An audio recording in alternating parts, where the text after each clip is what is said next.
টাকার লোটে মাছ, 30 টাকার চই, গা মাখা রান্না, এই দিয়ে এক থালা ভাত খাবেন আর হাত চাটবেন। একবার চই লটকে খেলে ভুলে যাবেন অন্য মাছের স্বাদ। আজকে আমরা বানাতে চলেছি চইলটের ঝাল। চইলটের ঝাল বানানোর জন্য যে সমস্ত উপকরণের প্রয়োজন সেগুলি হলো চই ঝাল, পেঁয়াজ, রসুন, আদা, লঙ্কা, ধনেপাতা, জিরে গুঁড়ো, ধনে গুঁড়ো, লঙ্কার গুঁড়ো, হলুদ এবং লবণ।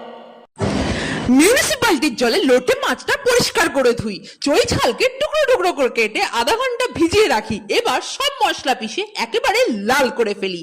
তেল সম্বারা দিয়ে পেশা মশলা দিয়ে নাড়াচাড়া করে চই ঝাল দিয়ে মশলা কষিয়ে ক্ষীর।